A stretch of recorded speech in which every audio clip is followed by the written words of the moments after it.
¿Se acuerdan ustedes cuáles son las etapas del procedimiento inquisitivo?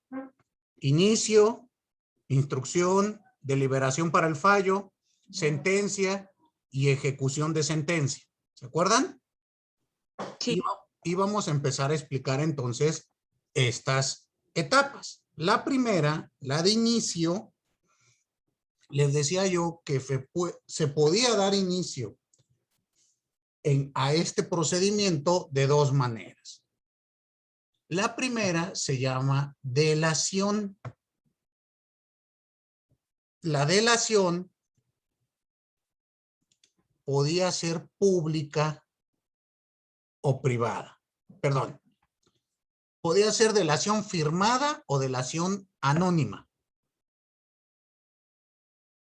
La delación firmada, pues como ustedes se imaginan, es aquella donde aparece el nombre completo de la persona que acude a informar, a delatar, de ahí viene el nombre, delación, a delatar a otra por posibles actos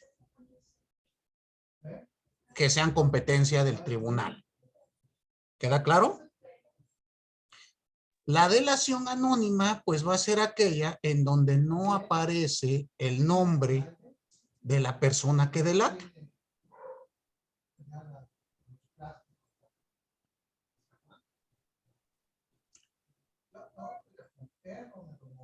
Y tenemos también que otra forma de iniciar el procedimiento era por medio del rumor.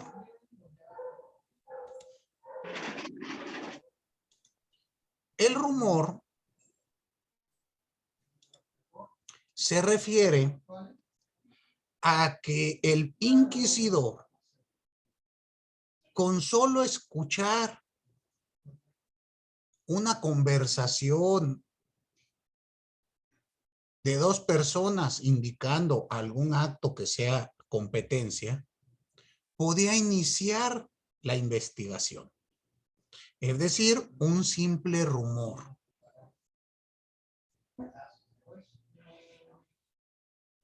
Y aquí ustedes van a encontrar una figura que existe hasta nuestros días.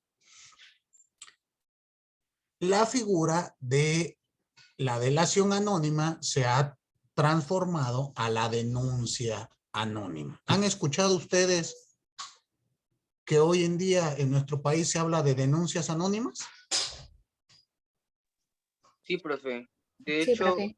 ahorita acabo de ver una imagen que pues bueno, dice, tu mejor defensa es la denuncia. Si eres víctima o testigo de algún delito, denuncia. Conoce diversas opciones para realizarla.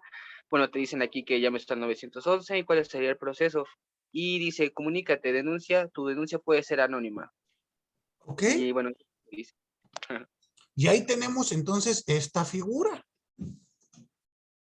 Dense cuenta ustedes que esta figura surgió en ese procedimiento. Y hay que entenderla.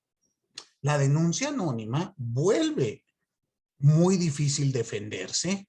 ¿Están de acuerdo o no? ¿Cómo me defiendo yo si no sé quién me está acusando? ¿Creen ustedes que será fácil? No. No. Se vuelve más complicado, pero fíjense dónde surgió. Bueno, veamos entonces qué ocurría. Llegaba este delator que ya posteriormente recibe el nombre de denunciante.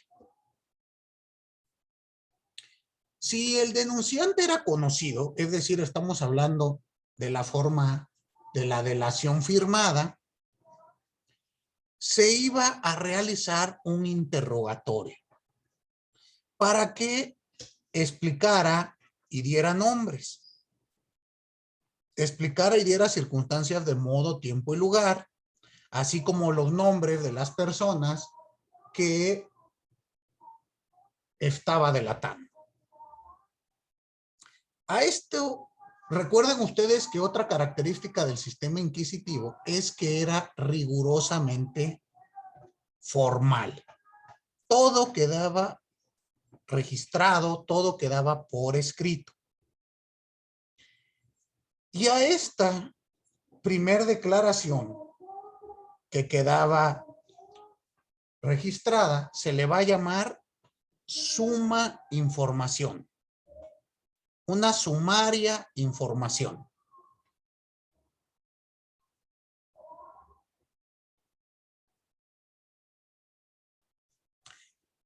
En este caso, cuando se realizaba la sumaria información, el inquisidor no mostraba un gran cuidado o atención de indicarle a los delatores de las consecuencias de presentar una denuncia falsa. Es más, rara vez se le advertía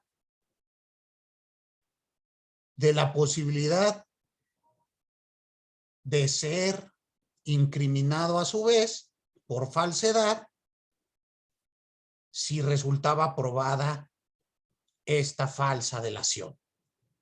Es decir, ¿esto qué ocasionó? Que más del 70-80% de los procedimientos fueran por delaciones anónimas.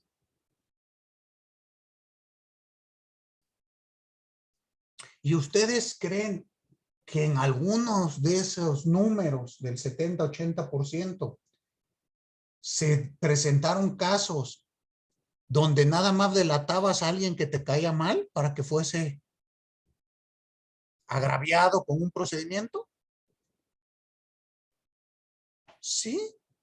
¿Y ustedes creen que el día de hoy eso pueda ocurrir con las denuncias anónimas, así como nos leyó Daniel? ¿Qué piensan? Perdón,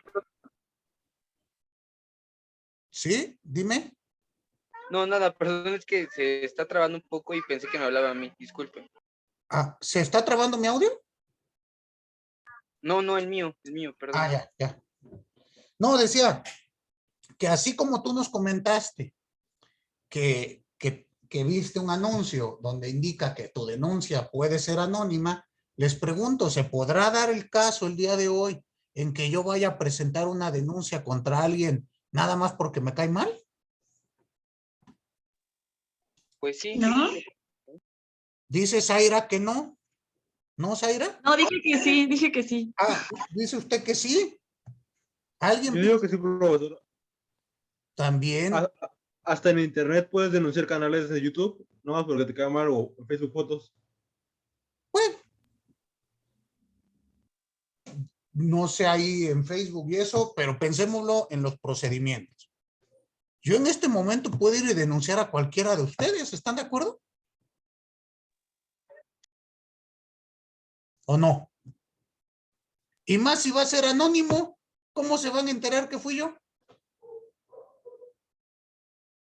Entonces, hay que analizar esta figura. ¿Qué ocurría ya después que teníamos la delación? Ya sea por rumor, bueno, el inicio de nuestro procedimiento, ya sea por delación o ya sea por rumor. Iniciaba el procedimiento con edictos y vamos a tener 3 edictos. El primero era el edicto de fe. El segundo, el edicto de gracia. Y el tercero, el edicto de anatema. Así como suena, todo junto. Anatema. Profe, ¿me podría repetir el segundo, por favor? El segundo es el edicto de gracia. Gracias. Para servirle. Veamos lo siguiente. La palabra edicto es una forma de dar a conocer una actuación procesal. Hoy en día seguimos teniendo notificaciones por edictos. Pero piensen ustedes de modo ilustrativo que un edicto, ¿han visto ustedes en las películas, no sé, de Sherlock Holmes, no de Sherlock Holmes, de Robin Hood, que son así como medievales, que llegan y pegan un cartel en medio de la plaza? ¿Sí lo han visto? Sí. Eso era un edicto en aquella época. Hoy en día, obvio, ya no hacemos la notificación por edictos de esa manera, ¿verdad? Pero piensen ustedes eso. Hoy en día los edictos se hacen en periódicos de circulación. ¿Qué es lo que se pretende con esto? La publicidad y que todo mundo se entere de lo que va a ocurrir. Entonces, siempre que ustedes escuchen la palabra edicto, a eso se va a referir. Que te va a dar a conocer alguna circunstancia del proceso. Entonces tenemos en primer lugar el edicto de fe. Piensen ustedes que el tribunal iniciaba dando un edicto de fe. ¿En qué consistía el edicto de fe? Obviamente en manifestar la seguridad y, denme un segundo por favor. Perdón, les decía, el edicto de fe consistía en que el inquisidor daba un sermón inicial.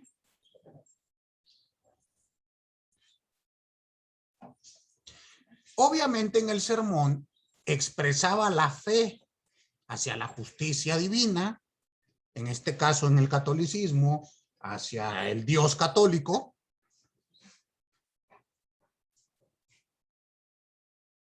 y que su función era liberar del pecado a los habitantes.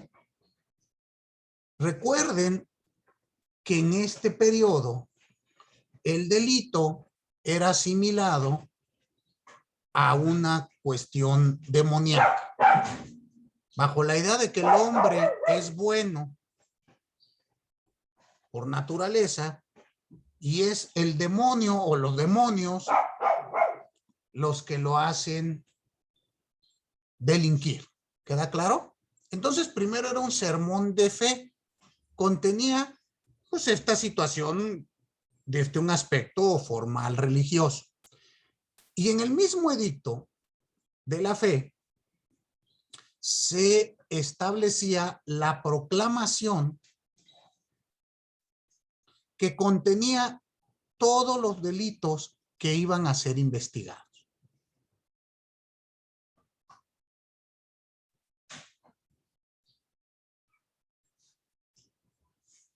Muy bien. Después de este edicto de fe, inmediatamente se pasaba al edicto de gracia. ¿Ustedes alguna vez han escuchado la frase, te doy un plazo de gracia? ¿Nunca? ¿Ninguno? ¿No le deben nada a Coppel? ¿Ustedes nada? ¿Nunca? Maestro, ¿Qué pasó, Iván? yo sí le debo a Sears. Ok, ¿y nunca te han dado un plazo de gracia? No, acá harto me llegan mensajes que ya me amenazaron que van a presentar un abogado y todo eso. Bueno, pero ¿Sabes si pueden, me pueden arrestar o algo así? o arrestar, ¿no? Bueno, así como estás, hasta la cárcel te van a meter porque pues Sí, de abogado no tienes nada. les debo un Pero- iPhone 12. Pero si tú lees tu artículo 22 constitucional, por deudas de carácter meramente civil, no puedes irte a la cárcel. Eso está en la Constitución, pero hay que leerla. Pero les decía, esta idea de un plazo de gracia, ¿nunca han escuchado? Se refiere a que te dan un plazo mayor sin consecuencia alguna para cumplir con tus obligaciones. Siempre que escuchen ustedes eso, gracia, aquí imagínense, tiene una connotación pues, religiosa que se refiere a la gracia divina. O sea, es como una canonjía, para que me entiendan. ¿Quedó claro? El edicto de gracia, ¿a qué se va a referir? Del catálogo de delitos que van a ser investigados, el edicto de gracia, ¿qué nos decía? Va a establecer todos los delitos cuya confesión producía el perdón y la gracia.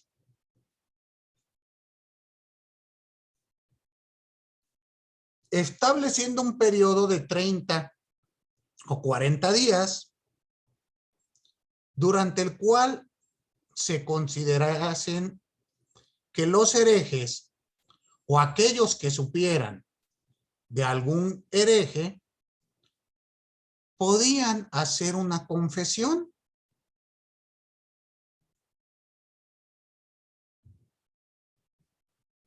En este periodo de gracia, ya sea 30 o 40 días, si yo iba y realizaba mi confesión,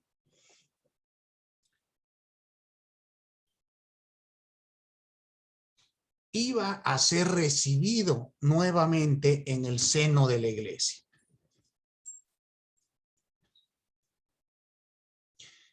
No iba a sufrir la pena de muerte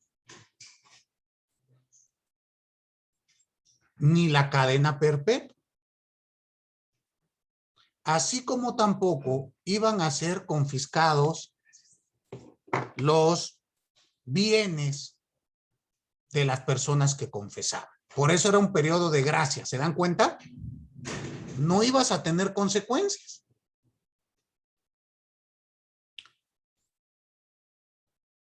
Por lo tanto, los inquisidores estaban facultados a establecer la reconciliación con la iglesia. Esto quería decir que este sujeto que confesaba se reconciliaba con la iglesia. Pero a cambio pedían una limosna que podía variar dependiendo los delitos confesados. Y estas limosnas, pues, teóricamente ayudaban a la Guerra Santa. Muy bien, bueno, esto fue en el periodo de gracia.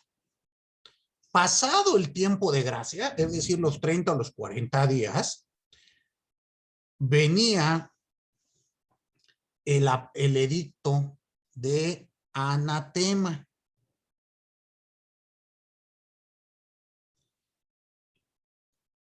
En este momento, la confesión espontánea de los delitos garantizaba la reconciliación con la iglesia, pero no la ausencia de la confiscación de bienes ni de la imposición de otras penas. ¿Qué quería decir esto? Que a partir de este momento se iba a iniciar un procedimiento diverso. A partir de este último edicto, aunque confesaras, iba a haber sanción. ¿Sí entendieron?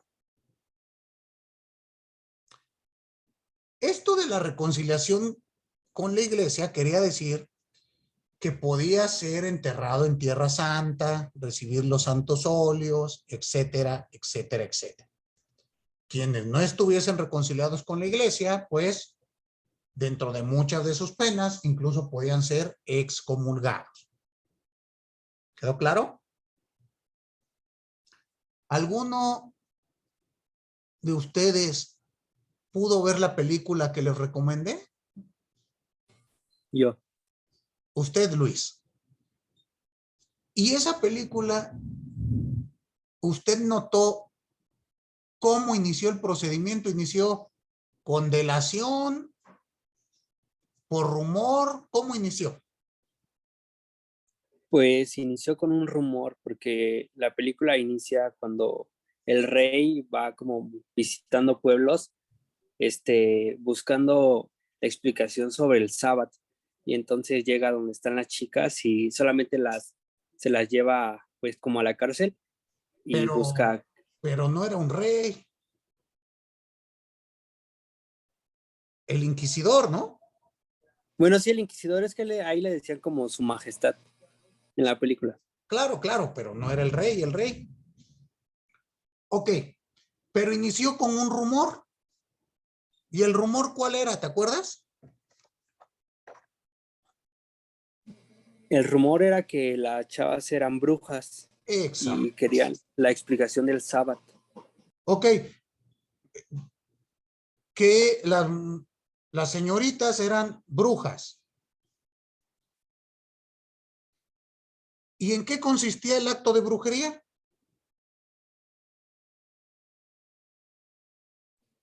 Creo que era en maldecir a las demás personas, en convertirlos en animales o hacerlos pecar.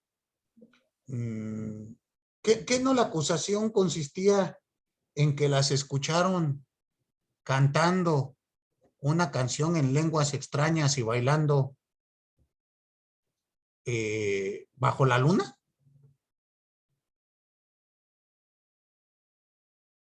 Si mal no recuerdo yo, en eso consistía el acto de brujería. Pero bueno, hay que revisarlo. Los demás, chéquenlo en esta película porque está muy basada en el procedimiento que les estoy indicando. Muy bien. Entonces, ahí ustedes pueden analizar cómo inició.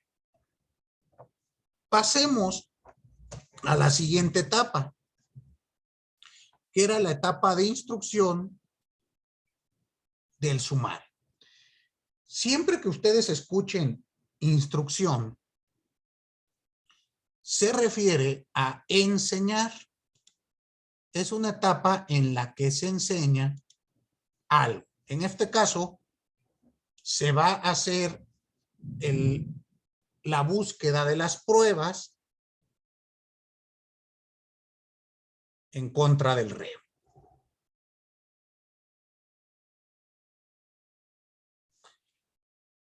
¿Y qué pasaba? Ya sea que hubiese delación, firmada o anónima, o el simple rumor, si el tribunal consideraba que los hechos que fueron de su conocimiento eran dignos de ser inquiridos, es decir, investigados, iniciaba esta etapa, la instrucción. ¿Cómo iba a iniciar? Con la citación a los testigos. ¿A cuáles testigos? A los que el inquisidor le pareciera conveniente.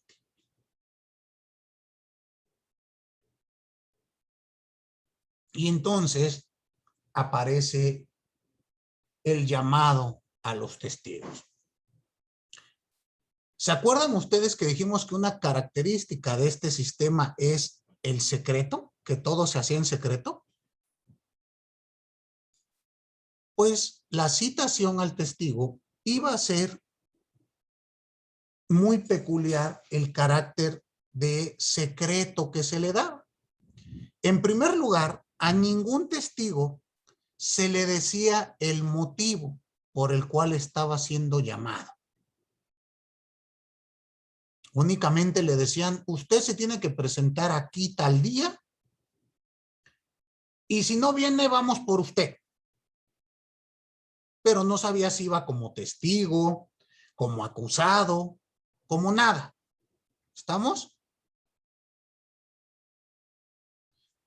Algo muy similar a lo que pasa hoy en día con los citatorios que hace el Ministerio Público.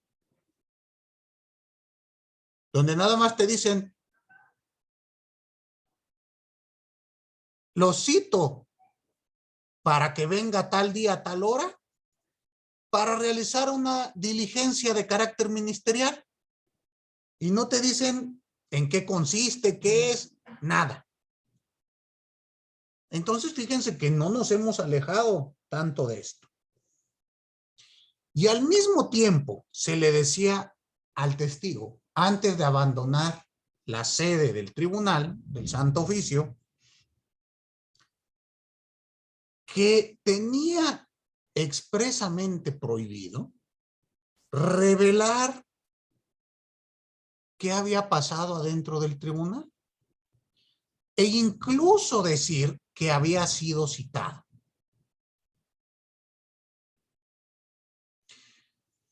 Bajo la amenaza de que si el tribunal se enteraba que este testigo había roto el secreto, podía ser condenado a la pena de los azotes. Entonces, ¿sí notan ustedes esta característica de la secrecía? Una característica más.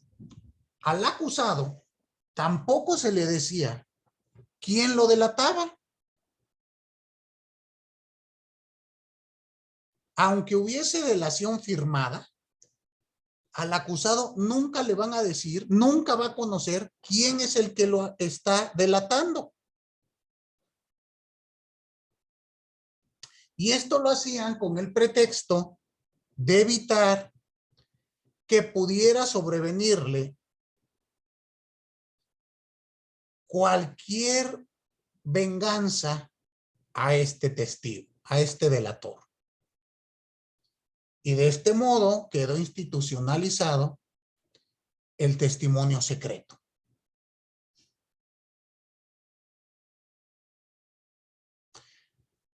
Actualmente, nuestro código permite la figura del testigo protegido.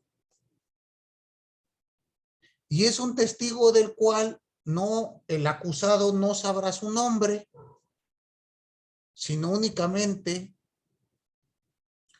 lo que dijo. ¿Se parece en algo a esto que acabo de platicar? Fíjense, entonces nuestro procedimiento se está pareciendo mucho al inquisitivo, ¿no? ¿O cómo ven?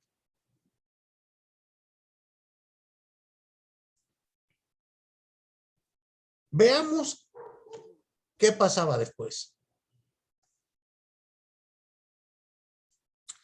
Para garantizar el carácter de secreto de los testigos,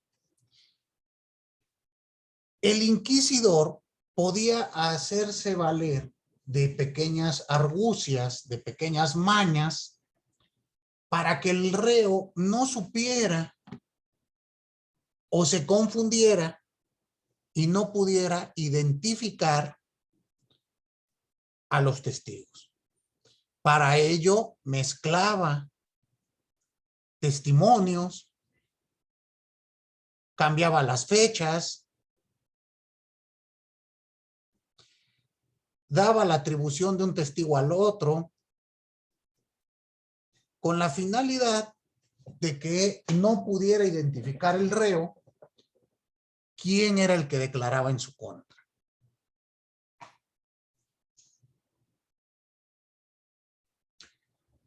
También en este procedimiento, cualquier persona podía ser testigo y estaba obligada a rendir testimonio. Por lo tanto, se permitía el testimonio de padres, de hijos, de esposas, de abuelos, de tíos. E incluso esos testimonios eran los más buscados.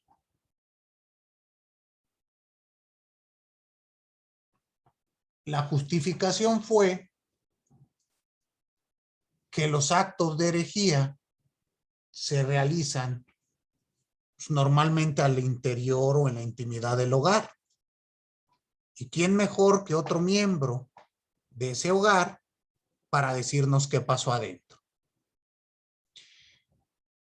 Fíjense que actualmente existen restricciones al respecto. No se le puede obligar a declarar a ciertas personas. Tienen incluso el deber de guardar silencio. Ejemplo, a ustedes como abogados, el día de mañana no se les puede obligar a declarar en contra de su cliente. ¿Sí queda claro? Aunque su cliente haya confesado ante ustedes, no pueden ir y decirle al juez. Bueno, el juez no podría obligarlos a declarar. ¿Quedó entendido? Pero en aquel momento eran permitidos.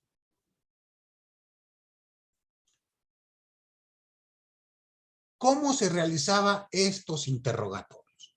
Se van a realizar en presencia. En un primer momento se realizan en presencia del secretario del tribunal y un notario.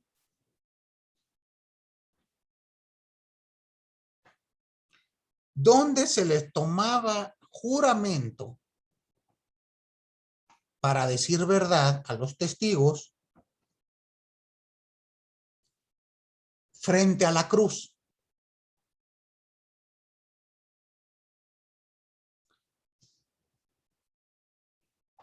Una vez que realizaban este acto formal, se procedía a recabar su testimonio, donde el inquisidor, el secretario del inquisidor, podía realizar todas las preguntas que considerase pertinentes. Muy bien. Ahora, hoy en día, por lo menos en nuestro país, no existe la figura del juramento. En nuestro país se nos protesta para que nos conduzcamos con verdad cuando vamos a ser testigos. Es decir, es una cuestión de carácter cívico que tiene una connotación distinta a jurar. ¿Están de acuerdo?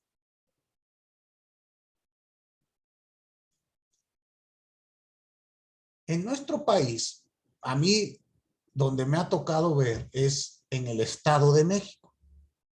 En el Estado de México, la protesta de conducirse con verdad, y eso es en algunos juzgados, ya no en todos, se realiza frente a la bandera, frente al lábaro patrio o frente a nuestra Constitución.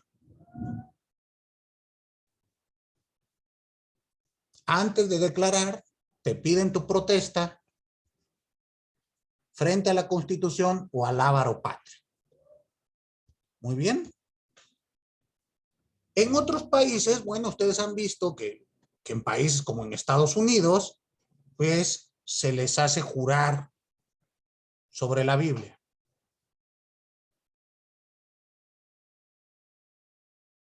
¿Sí queda claro? En Perú, a mí me tocó conocer que en los juzgados tienen presentes una Biblia y una cruz, precisamente para hacer los juramentos antes de declarar. Ya va a depender en dónde nos encontremos, pero ustedes vean que esta circunstancia pues sigue teniendo algunos resquicios actualmente. ¿Quedó claro esto? Muy bien. Una vez que ha sido realizada esta primera declaración, carecían de valor hasta su ratificación posterior. ¿En qué consiste esta figura de la ratificación?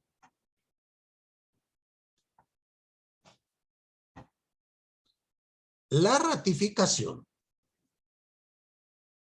es acudir ante la autoridad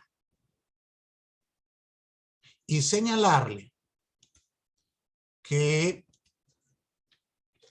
lo que está escrito ahí, esa declaración,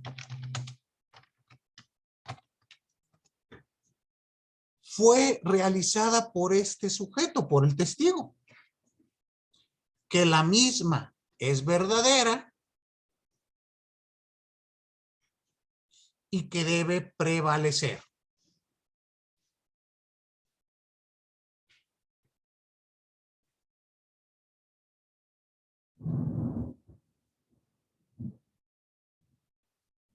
¿Queda entendido? Sí, profe. ¿Qué pasaba después? El testimonio de 3 testigos conformes, es decir, si 3 testigos decían lo mismo, hacía prueba plena.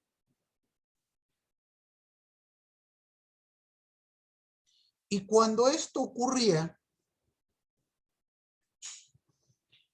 el acusado podía dar por perdida su causa.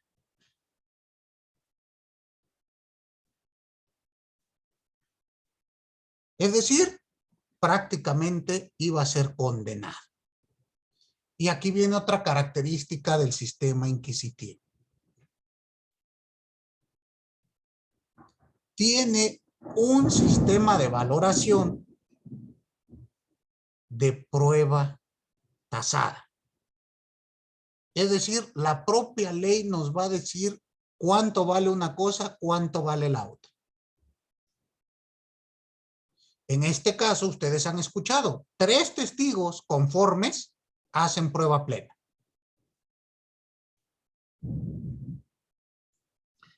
Y fíjense ustedes qué ocurrió. Piensen lo siguiente, yo quiero ver si Uziel es hereje. ¿Están de acuerdo? A ver, señor Uziel, yo he escuchado el rumor de que usted es hereje.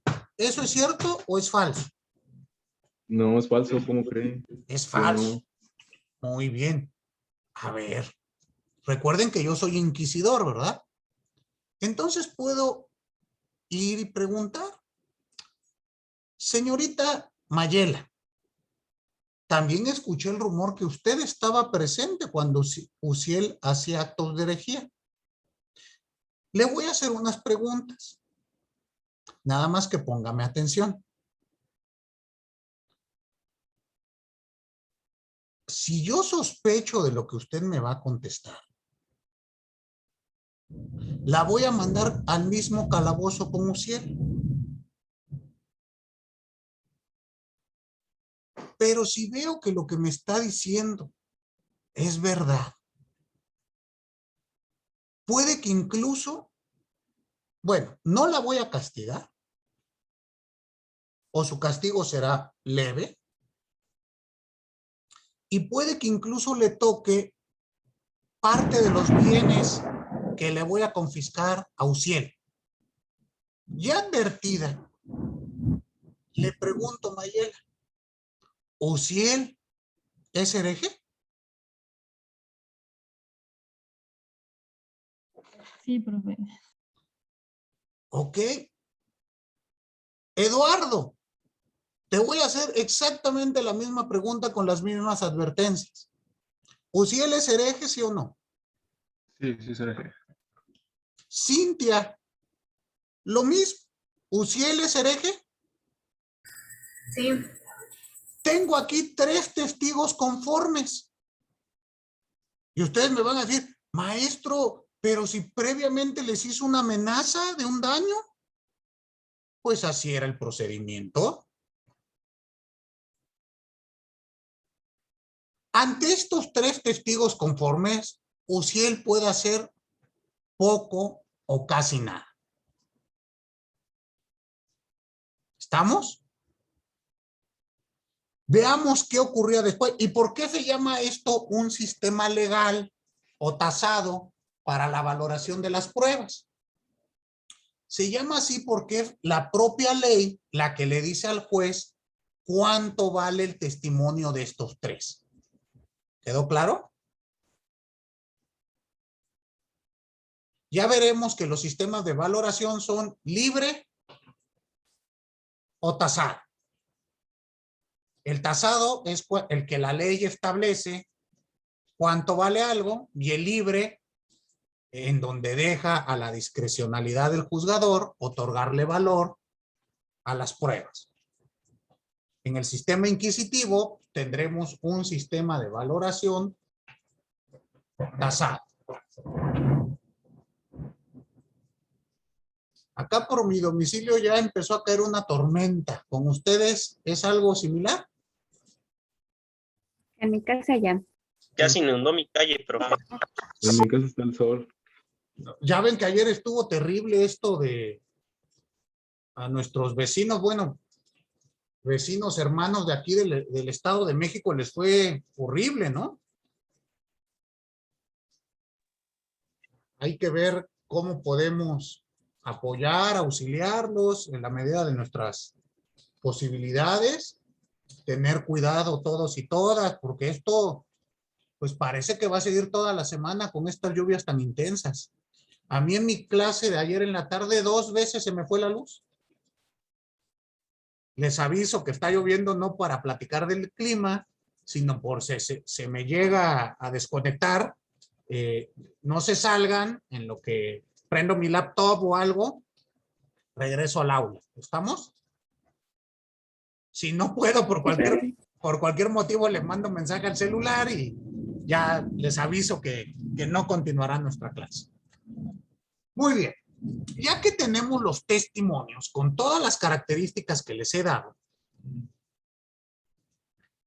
estos testigos, estos testimonios, tenían que pasar a la siguiente momento procedimental, que era propiamente la diligencia de calificación. Es decir, bueno, ya me vinieron a declarar, pero lo que declararon tiene que ser calificado. Y para esta diligencia, el tribunal citaba a los calificadores. ¿Qué era un calificador? Un perito experto, bueno, un perito en teología, es decir, en el estudio de la Biblia y de las enseñanzas divinas.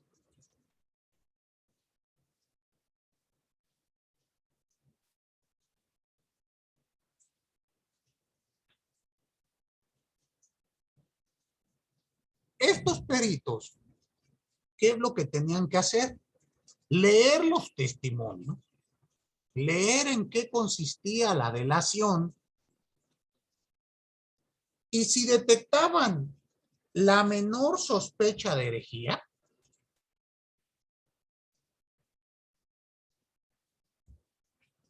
de inmediato le decían al fiscal, al inquisidor, que debía de ordenar el arresto del sujeto en cárceles secretas, ya que iba a ser considerado reo desde ese momento. Entonces, recapitulemos nuestro ejemplo. A mí me llegó el rumor que Uziel es hereje. Y el rumor dice que Uziel sacrificó un macho cabrío negro y lo ofertó al diablo. Mayela, Cintia y Eduardo han declarado similar.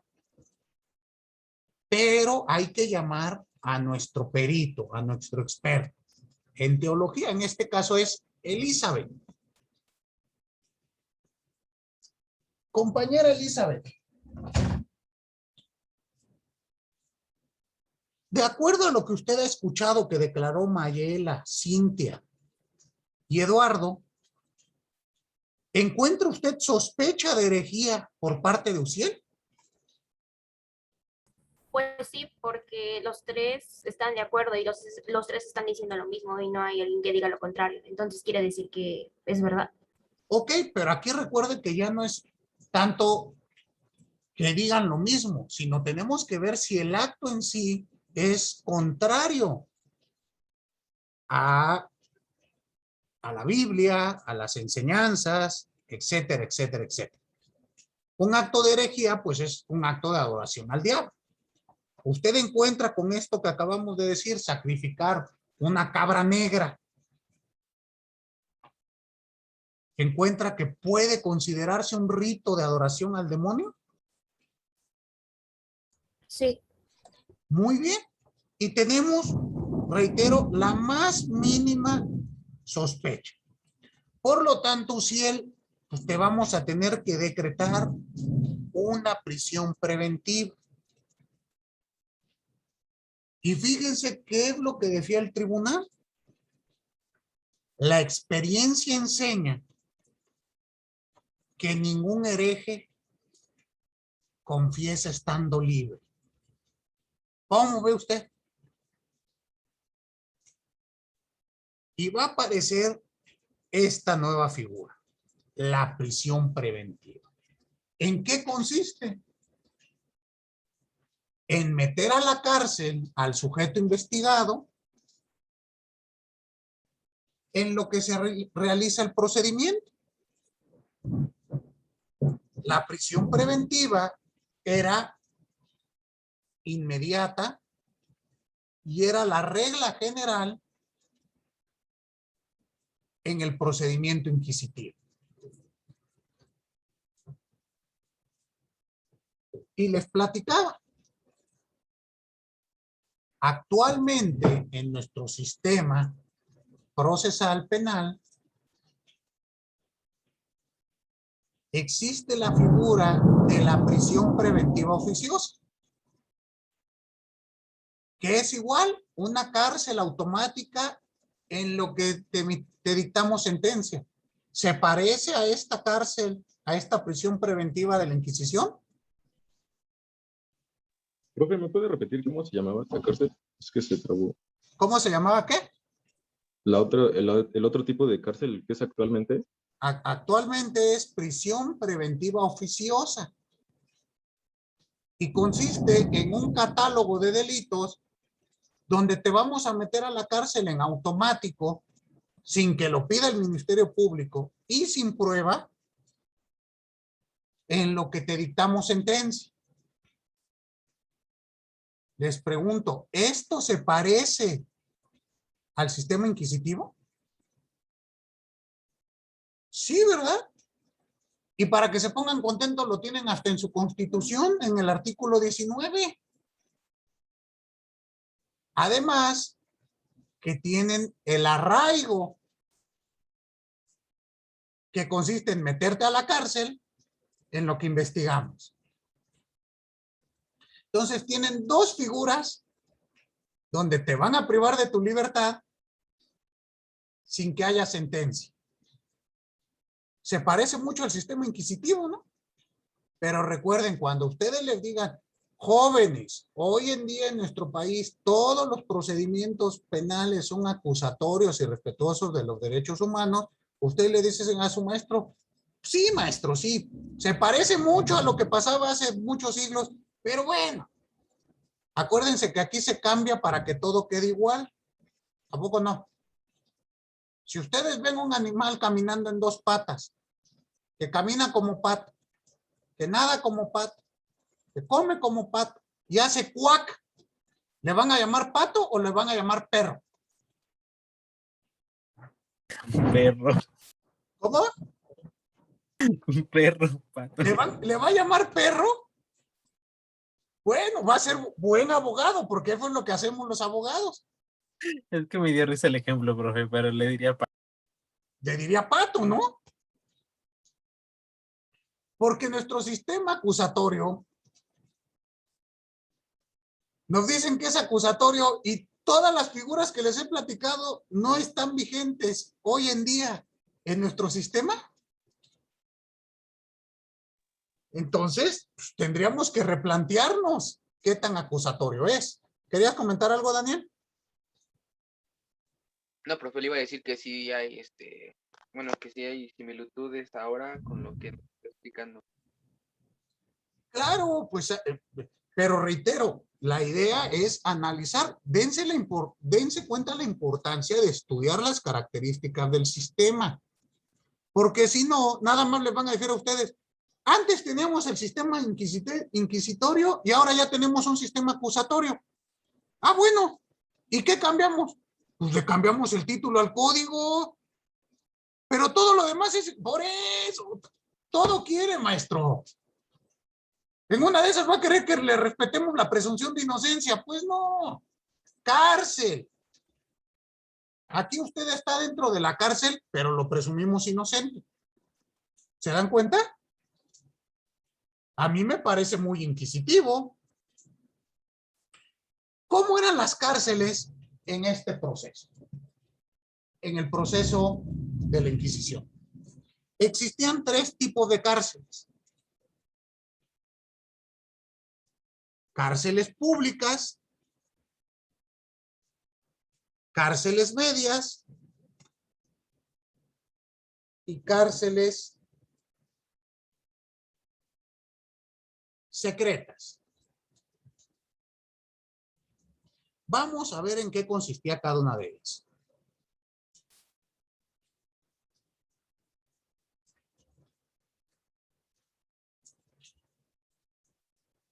La cárcel pública se refiere, denme por favor un segundito, regreso con ustedes, un segundo. Estaba explicándoles los tipos de cárceles. Pública, media y secreta. ¿Se acuerdan? Muy bien. Veamos en qué consistían. Las cárceles públicas. ¿Qué quería decir esto?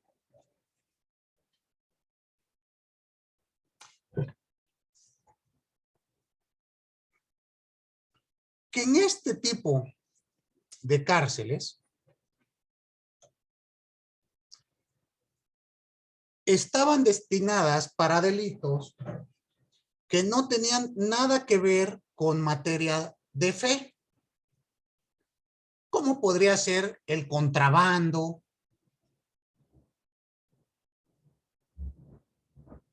De pólvora o azufre. En este tipo de cárceles se permitía la visita de los familiares y amigos del reo.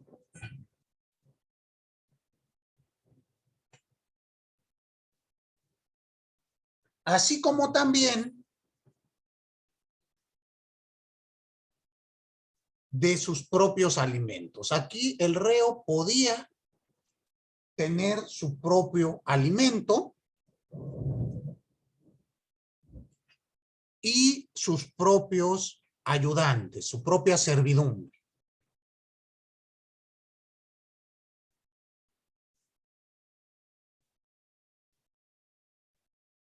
Tenía libre conversación con los que lo visitaban.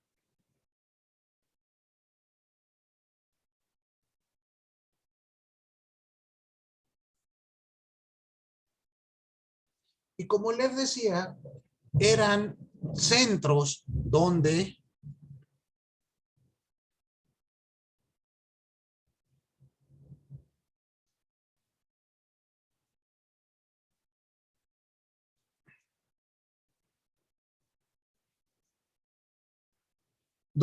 únicamente estaban recluidos. Muy bien. Después tenemos las cárceles medias.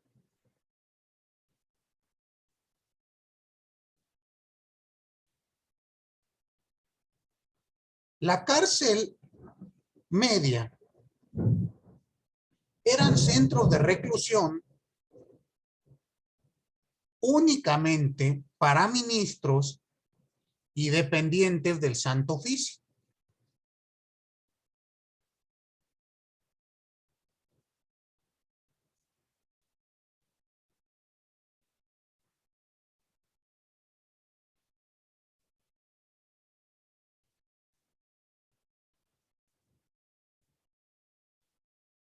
Por lo tanto,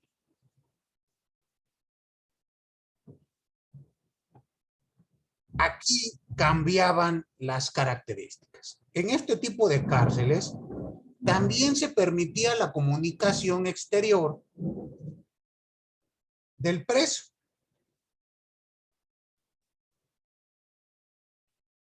Podía recibir alimentos y libros del exterior, así como de disponer de criados para que lo atendieran. La diferencia, ¿cuál era? El tipo de sujeto que iba a estar aquí.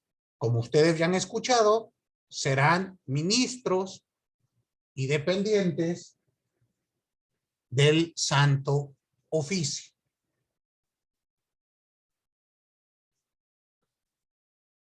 Así como sus familiares. Son los únicos que iban a estar en las cárceles medias. Ninguno de los encarcelamientos que he platicado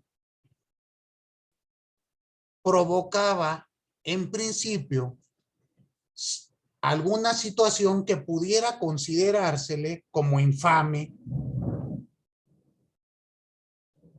o vejatoria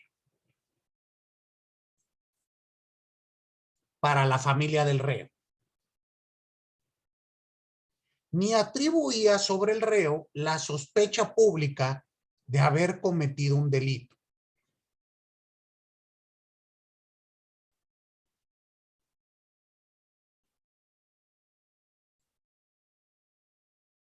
Por lo tanto, no era común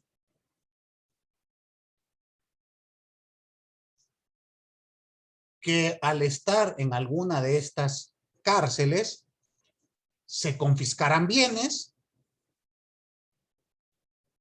ni fuera impuesta la figura tan temida del San Benito. ¿Ustedes sí han escuchado qué es eso de un San Benito o tampoco? ¿Ninguno de ustedes? ¿Cómo? Pues ahorita puede ser, bueno, puede ser como una mordida, bueno, cuando intentas estafar a alguien. El San Benito, bueno, ahorita actualmente aplica como, digamos, te detiene un policía y le das un billete, o sea, se le conoce así ahorita podría ser el billete de 500 pesos, ¿no? Generalmente se aplica para los billetes de 200. Ah, ok, un San Benito por Benito Juárez. Sí, profesor. Ok, bueno, podría ser. Lo que antes era dame una Sor Juana. Exacto, exacto, exacto. Ok, bueno, pero yo estoy hablando en el contexto de la iglesia. La imposición de un San Benito consistía en un letrero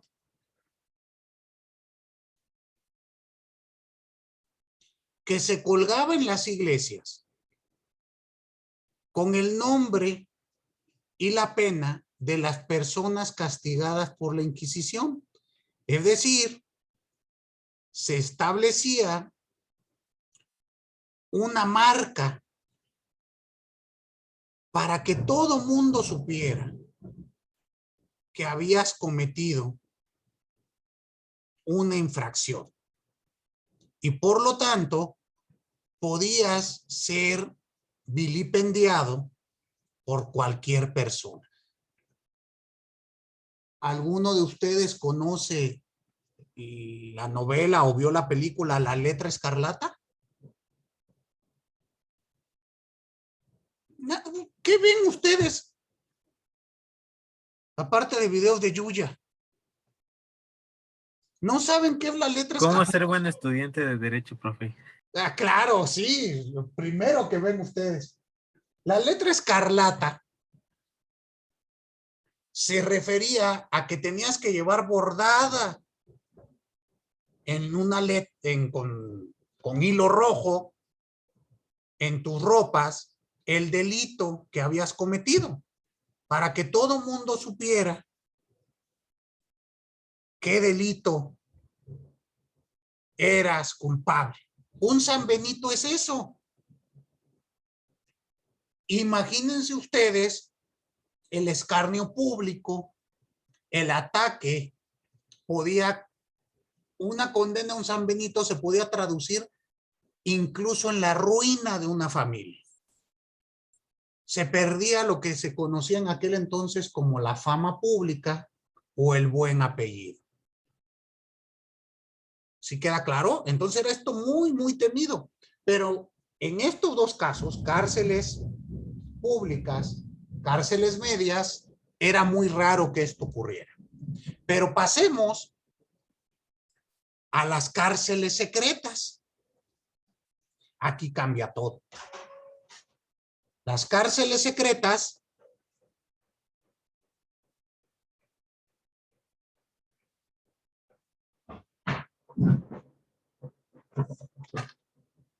se reservaban para los encausados por delitos en materia de fe. Y en ellas se recluían herejes o a los sospechosos de serlo. Dígame, Eduardo.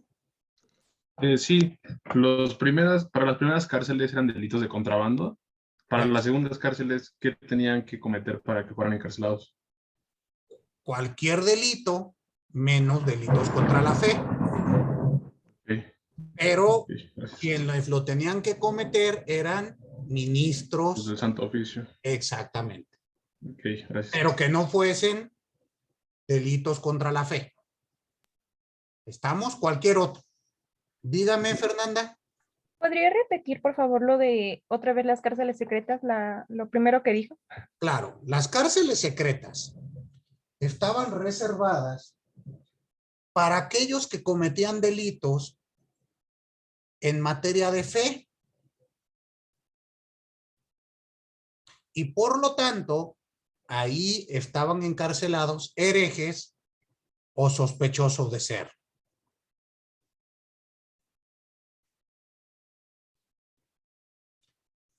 En estas prisiones,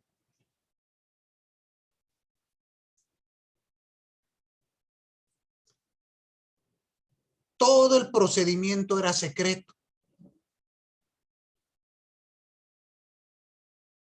Incluso en dónde estaba recluido el reo. La familia no sabía dónde se lo habían llevado. No se conocía la ubicación del sujeto.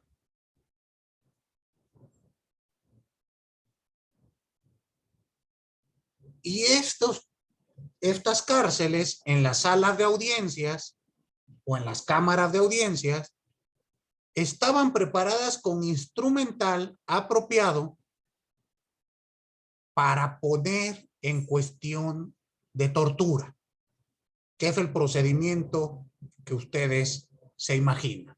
Se iniciaba el interrogatorio con base a la tortura. Y ahí estarán los instrumentos de tortura y pena capital. ¿Estamos? Bueno, en este caso de tortura. Estas prisiones no tenían ninguna comunicación con el mundo exterior, ni con los otros presos. El reo estaba encarcelado en un calabozo y no podía hablar con nadie más que con el inquisidor o con sus carcelarios.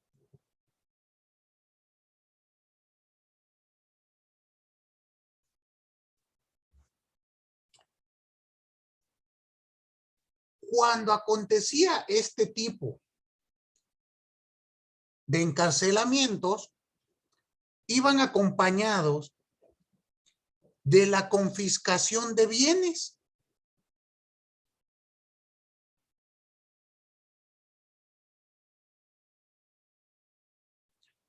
Estos bienes previamente habían sido embargados. Entonces aquí tenemos otra figura, el embargo precautorio.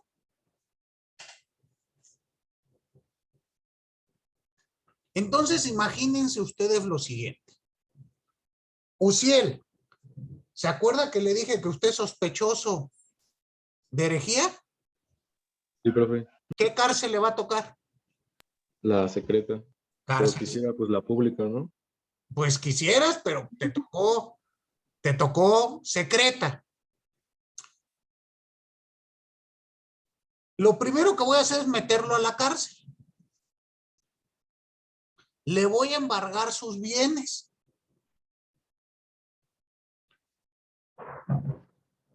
Y además, piense que puede ser condenado, donde lo voy a matar y voy a colgar un San Benito con su nombre. ¿Nunca han escuchado eso de no le cuelgues San Benitos al santo?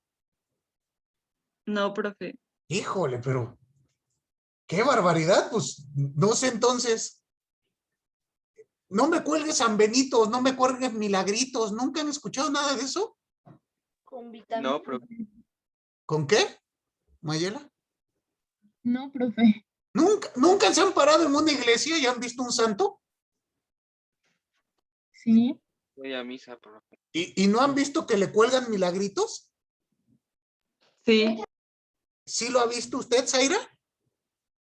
Sí. ¿Y qué es eso? No sabía que era San Benito. No, milagritos. ¿Qué son los milagritos? ¿No? ¿No se han fijado? Como collares y todo eso, ¿no? Donde se agradece que ese santo se le rezó y dio una gracia, ¿no? El San Benito, imagínense lo mismo, entraban a la iglesia, iban a encontrar varios cartelones donde estaba esto. Y entonces yo voy a decir, voy a colgar en la iglesia, sitúense en la época donde, bueno, quien no iba a la iglesia, pues, era un excluido de la sociedad, ¿no? Todos tenían que ir a la iglesia. Y yo le digo a Uciel, ahí voy a poner tu nombre y apellido. Y todo mundo va a saber que esto, qué fue lo que cometiste. Un segundo. Les decía, imagínense qué tan grave podía ser esto. Que podíamos llevar a la ruina a la familia de la persona que estaba siendo sometida al procedimiento. Piensen ustedes, si Uciel tuviera hijos, tuviera esposa, ya había yo confiscado mediante un embargo precautorio sus bienes. Entonces dense cuenta que estoy presionando de tal manera para que sea muy temido mi procedimiento. Lo primero que hago es meterte a la cárcel. ¿Cuánto duraba la prisión preventiva en el proceso inquisitorio? Era muy variable. Podía durar años, días o meses, según el procedimiento y el criterio del tribunal. Muy similar a lo que ocurre hoy en día. En nuestro país la prisión preventiva puede durar meses, puede durar días o puede durar años. ¿Quedó entendido esto? Entonces fíjense que esta prisión preventiva se parece muchísimo a lo que ocurría en aquella época. Ahora bien, veamos esta otra característica de la que hemos platicado.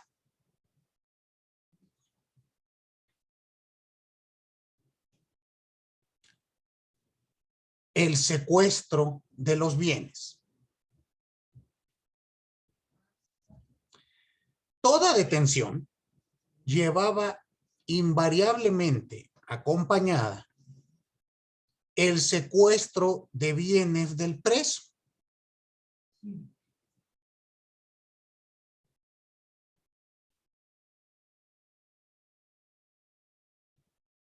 ¿Y cuál era el criterio que tomaba en cuenta el Tribunal de la Santa Inquisición? Que la penitencia pecuniaria era la más eficaz que cualquier otra. Piensen ustedes lo siguiente. En el caso que estoy dando, si a Uziel yo le quitara su libertad y aparte todos los bienes que dispone, dime, Uziel, ¿estarías preocupado por tu familia? Sí, claro. Se quedan sin casa. Se quedan sin casa, se quedan sin qué comer y aparte tú estás también privado de esos bienes.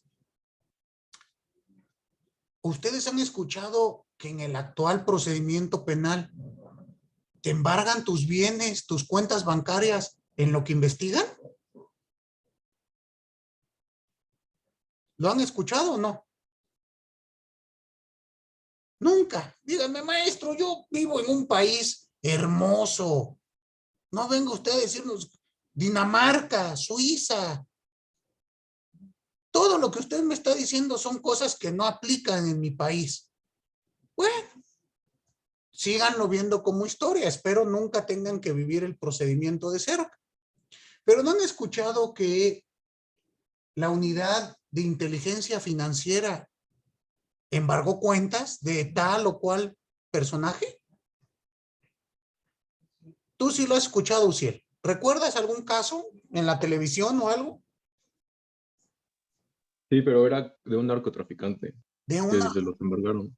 de un narcotraficante. Pero fíjense que entonces se parece el procedimiento. Te meto a la cárcel y te embargo tus cuentas, tus bienes. Yo te pregunto, Uziel, ¿tú crees que ese sujeto, un narcotraficante, al estar privado de sus recursos económicos, tanto él como su familia, se sentirá presionado? Pues un poquito, ¿no? Pues un poquito o un mucho. Pues yo siento que poquito, por ser narcotraficante. ¿Crees que poquito? Pero una persona normal sí estaría preocupada. Pero supongamos un narcotraficante que le congelen sus cuentas bancarias. ¿A poco no se va a preocupar? ¿Qué tal si tiene todo clavado en otro lado? No sé. Bueno, pero supongamos esas cuentas donde tiene su fuerte. Bueno, entonces sí, estaría preocupado. Porque bien que mal es el dinero del que puedes disponer, ¿no? Yo te pregunto, ¿tú crees que la cárcel sea más fácil teniendo dinero o sin dinero? Con dinero. Será más llevadero, ¿verdad? Pero recuerda lo que decía el Tribunal del Santo Oficio. La penitencia pecuniaria es la más eficaz que cualquier otra. La presión de no disponer de tu dinero es brutal. Y como dices tú, bueno, en el caso de un narcotraficante, si pensamos en otras personas, ustedes han escuchado de este sujeto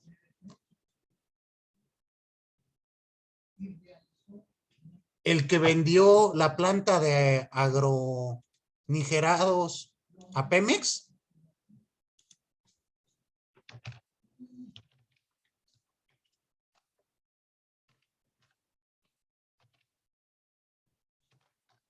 ¿No han escuchado de un empresario que actualmente está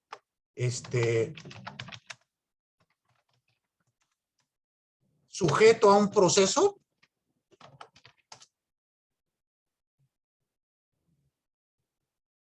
Pues yo no me he escuchado el caso de Lozoya, ¿no? Pero con Odebrecht.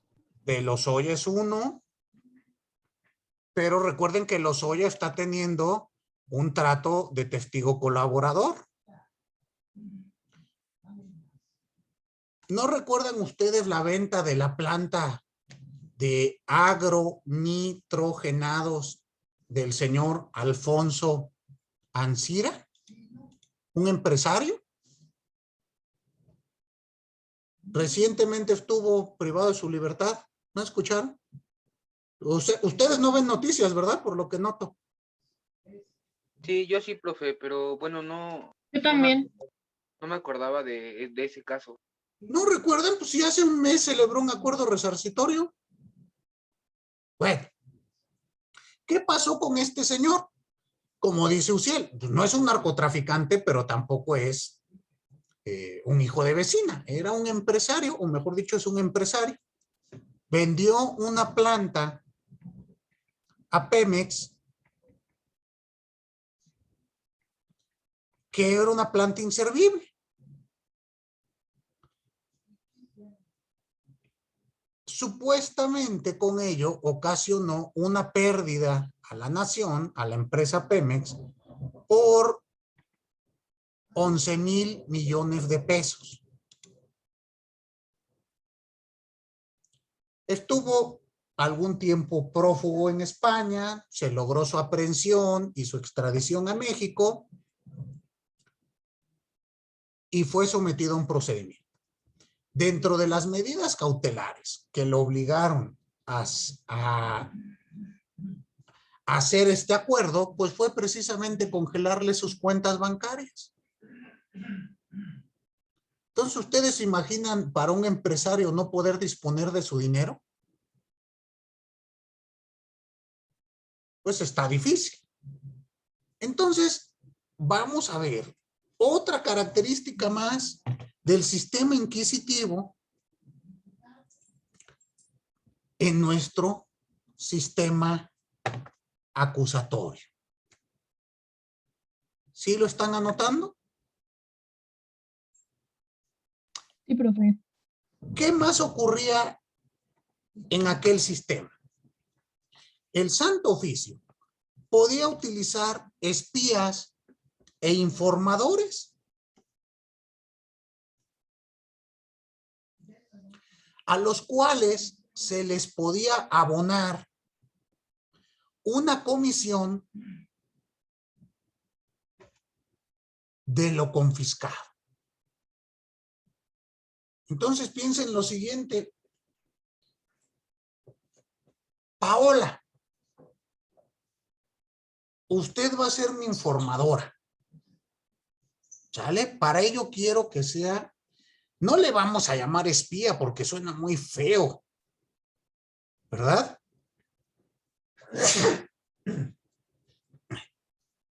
Perdón. Tampoco le vamos a llamar informadora. ¿Le parece bien si la llamo agente encubierta? Ya es un nombre más bonito. ¿Verdad que sí? Entonces usted va a ser agente encubierto. Y va a ir a esas reuniones donde Uciel mata machos cabríos para ofertarlos al demonio. Si usted me trae información que me permita iniciarle un procedimiento a Uciel y por lo tanto secuestrar bienes, meterlo a la cárcel y en su momento confiscarlos a mi favor, le va a tocar un 10% de todo lo que le quitemos. ¿Cómo ve? Está bien, ¿no? Esto también está vigente hoy por hoy en nuestro país.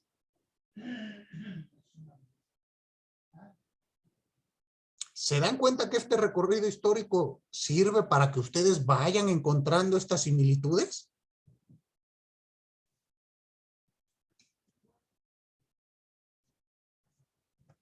Pensemos lo siguiente. Si después de un largo periodo que duraba el proceso, porque eran procesos largos, Uciel lograba salir libre y sin mancha alguna, sin mácula alguna, debía pagarme la cuenta de tenerlo encarcelado. Dice Uciel, ya no me gustó esto. ¿Verdad, Uciel? Y por lo tanto, era, vamos a pensar, todo el secuestro de bienes que hice preventivo, precautorio, de ahí yo lo utilizaba para alimentarte y para pagarle a tus carceleros. Porque a diferencia de las cárceles que vimos, las medias y las públicas, aquí tu familia no te podía llevar alimentos. Entonces yo te tenía que alimentar, y así fuese que te alimentara con una sopa de huesos, frijoles y tortilla remojada, pues cuesta. ¿Estás de acuerdo? Claro, yo te lo voy a cobrar como si te diese filet mignon. Y todos esos gastos se restaban a tus bienes previamente secuestrados. Si lograbas salir libre, muy rara vez te regresaba yo algún remanente. Te hacía cuentas con gastos abultadísimos, indicándote que al revés, ahora me debes dinero tú. Y mira, yo que tú me apuraba a pagar, porque si no te vas otros años al calabozo. ¿Cómo ves, Uciel? No, pues, deme chance de pagarle tantito. Ahorita no tengo.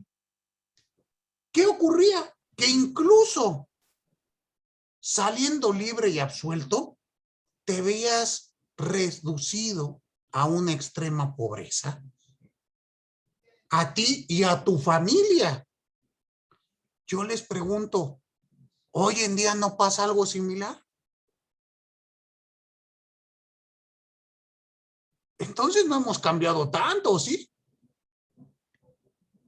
Claro, hoy en día el Estado no nos cobra por estar en la cárcel.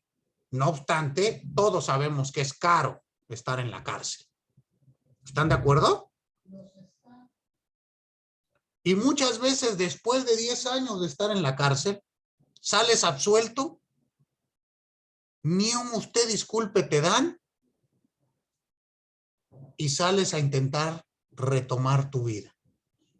Familia, si es que todavía tienes,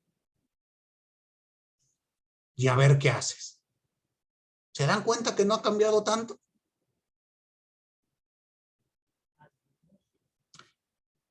Entonces, aquí estamos en esta parte de nuestro procedimiento.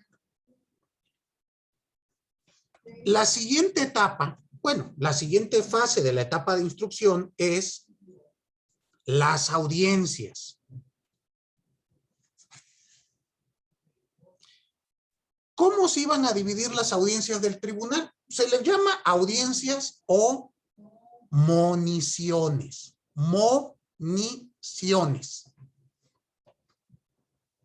Actualmente lo entenderíamos como una audiencia. ¿Queda claro? Se iba a dividir en 3 audiencias.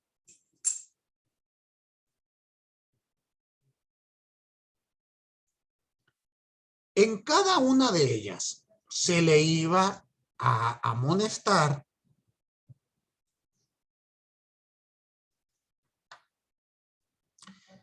para que se condujera con verdad.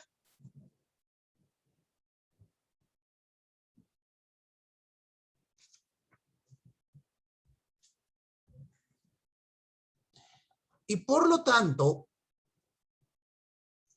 tenía la obligación de contestar a la discrecionalidad del inquisidor.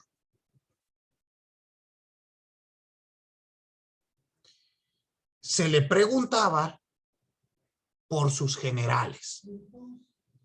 Es decir, yo le voy a preguntar, Uciel, por favor dígame quién es usted, su nacionalidad. Soy mexicano, Edad, 21 años, ¿a qué se dedica? soy estudiante. Es estudiante. Muy bien, ¿cuál es su domicilio? Tal, no me lo diga. ¿Estamos? Su domicilio. Muy bien. Después le voy a preguntar por sus parientes. Y entonces usted me dirá, es hijo de tal, nieto de tal, tiene usted hijo, tiene usted esposa, tiene usted ta. ¿Estamos? Y después le voy a exigir que me recite oraciones básicas de la fe, como lo es el Ave María, el Credo, el Padre Nuestro, etcétera, etcétera, etcétera. Los 10 mandamientos, los sacramentos de Dios, lo que se me ocurra. Cualquier equivocación, olvido o error al recitar tales oraciones aumentaba la presunción de falta de afecto a la verdadera fe. Así que espero que haya tomado bien sus clases de catecismo, Ciel, porque esto se va complicando, ¿ya vio?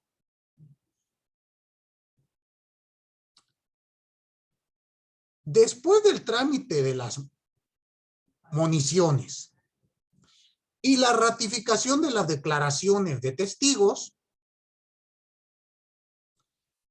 iba a pasar a la siguiente etapa.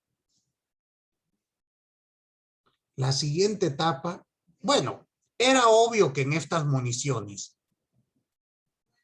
por el temor, pues iban a cometer errores al recitar las oraciones, ¿no creen? Y el más mínimo error, pues ocasionaba esta presunción. Y si usted no era afecto a la verdadera fe y yo lo estoy acusando de hereje, pues ya tiene una prueba en contra. Sumada a las declaraciones que han sido ratificadas, donde 3 hacen prueba plena, pues lleva un camino difícil que seguir, ¿verdad, Uciel? ¿Cuál es la siguiente etapa? La siguiente etapa es la etapa de publicación y puesta en tortura. Una vez que yo ya tenía estos elementos, los testimonios y las conclusiones de las audiencias, el fiscal del Santo Oficio formulaba la acusación.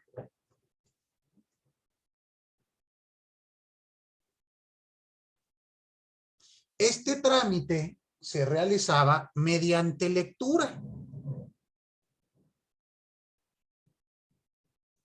en la cual el fiscal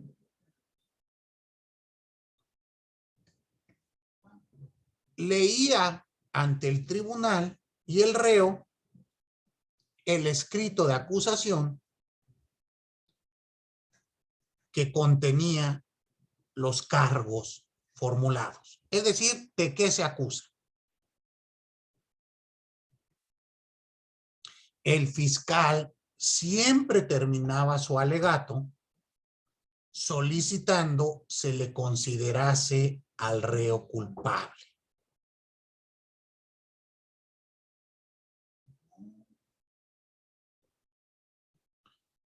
Y por lo tanto, pedía en cuestión de tortura para forzar la confesión de toda verdad. El fiscal tenía que pedir la puesta en tortura.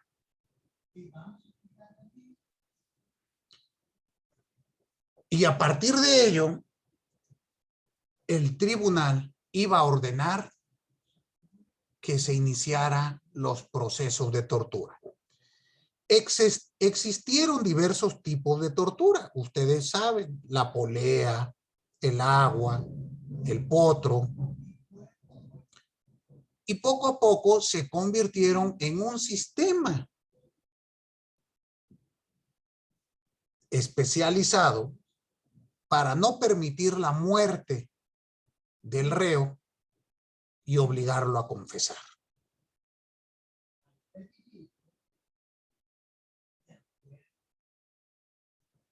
Las declaraciones prestadas bajo tortura debían de ser ratificadas por el confesante mediante una declaración jurada.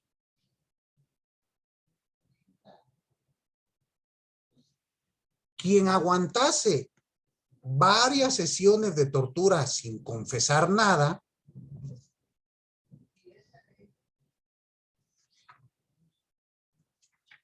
tenía a su favor una seria presunción de inocencia, que generalmente llevaba a una sentencia absolutoria. Entonces, Uziel, si usted me aguanta unas 10, 15 sesiones de tortura, pues voy a presumir que el Espíritu Santo es fuerte en usted y no cometió el delito de herejía. Como ustedes imaginarán, pues eran pocos los que soportaban varias sesiones de tortura. ¿Quién me dijo que vio la película de Aquelarre? ¿Ya se fue la persona? Yo, Luis y también Angélica. Usted ya me comentó algo hace un minuto, Luis. Angélica, ¿usted notó una sesión de tortura en esta película? Pues de tortura como tal, no, porque recuerdo que hicieron como que las pruebas para ver si las niñas eran brujas, por así decirlo, porque tenían que encontrarle una marca para saber si eran brujas, y se supone que esa marca no les causaba dolor, sino placer, pero al momento de, como decían que eran peludas y todo, las afeitaban, pero como ellas se movían, pues se lastimaban y todo, pero por así decirlo, creo que no era una tortura. Cuando están buscando la marca del demonio, ¿cómo la buscaban? Picándoles creo que con un metal. Vamos a suponer con una aguja. Y decían, la marca del demonio, si yo la pico con esta aguja, no le va a doler, porque es insensible. Y entonces le empiezan a picar por todo el cuerpo. ¿No se le hace a ustedes una tortura? O sea, tortura sí, pero para ellos eran como que buscando las pruebas, por así decirlo. Bueno, pues aquí también la tortura es un instrumento para que Uziel confiese. ¿Se acuerda cuándo es cuando decide confesar la muchacha esta que le están clavando agujas? Cuando dice la persona, es que a veces la marca del demonio está en el ojo. Déjenle clavo la aguja en el ojo para ver si ahí no le duele. Pues, ¿qué harían ustedes? ¿Se dejarían clavar una aguja en el ojo? No, bueno, lo que hace la chica, no me acuerdo del nombre, lo que hace la chica es decir que la marca está en su brazo, y pues obviamente, o sea, le pican y obviamente le duele, pero empieza a cantar y ellos ya creen que le causa placer que la estén lastimando ahí. Exactamente. Bueno, dense cuenta ustedes cómo en esa sesión donde supuestamente están buscando pruebas, pues no hay como que mucha manera de salir bien librado, ¿sí? Es como si yo le dijera a Uziel, mira Uziel, te voy a cortar un dedo. Si no gritas, quiere decir que eres inocente. O al revés, si gritas, quiere decir que eres culpable. Te corto un dedo, Uciel, ¿te vas a aguantar? Pues si sigue la tortura no me aguantaría. Bueno, pensemos, te aguantas el primer dedo. Entonces yo voy a pensar, a ver, déjale corto otro. Porque así Entonces era. no me dejaría.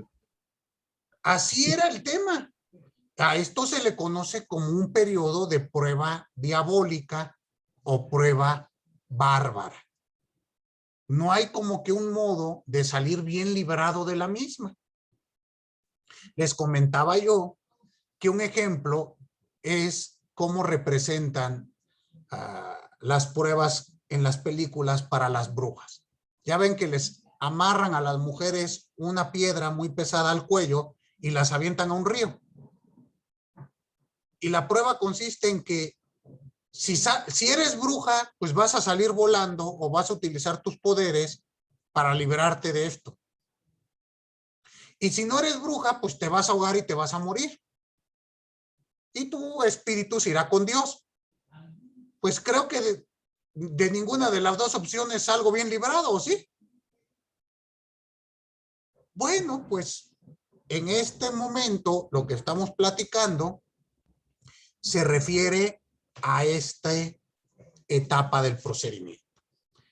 La próxima clase hablaré de la etapa de, bueno, dentro de la etapa de instrucción, hablaremos de la defensa. Muy bien. Perfecto. ¿Dudas hasta aquí? Ninguna. No, profesor. Muy bien. Recuerden que la próxima clase es su examen. No es necesario conectarse a la plataforma de Zoom. Profesor, se le está trabando su audio. A ver, ¿ahí ya me escuchan? Hola, hola, hola. Ya. ¿Ya se me oye? Sí, profe, ya. Sí, profe. Ya. Les decía, recuerden que la próxima clase es... Más o menos, sí. Un poco cortado. A ver, déjenme conectar un cable. Un segundo. Bueno, les decía yo, la próxima clase es su examen. No es necesario que se conecten a Zoom. ¿Estamos? Yo voy a enviar el enlace del formulario de Google a el grupo de WhatsApp. Ustedes realizan su examen y lo tienen que enviar antes de las 5 de la tarde. El sistema les envía un correo de confirmación de que ya fue recibida su respuesta. Suplico tengan mucho cuidado en la dirección de correo electrónico que establecen. A veces la establecen con errores y ocasiona pues que la información no llegue. ¿Sí queda claro? El correo tal cual como ustedes lo registren en el formulario es al que les va a llegar la respuesta. Tienen que enviarlo hasta antes de las 5 porque si no el sistema ya no recibe respuestas. Como ustedes escucharon, es un examen que se realiza en un formulario de Google. Por lo tanto, sugiero que abran esto mediante el explorador de Google. ¿Queda claro? Para que no tengan ningún problema de compatibilidad. ¿Está bien?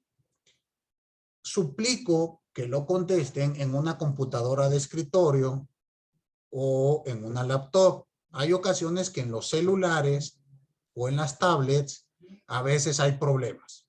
Me ha ocurrido, me han dicho mis anteriores alumnos. Entonces, para que ustedes no tengan ningún problema de compatibilidad ni nada, bueno, tomen en cuenta estas recomendaciones, sugerencias. ¿Quedó claro? Sí, profe. Sí, profe. Muy bien. Bueno, pues no me resta más que agradecerles a todos y a todas su atención y nos vemos por acá hasta el próximo martes. Hasta luego. Hasta Hasta el luego, martes, profe. profe. Hasta luego, profe, profe. gracias. Nos vemos.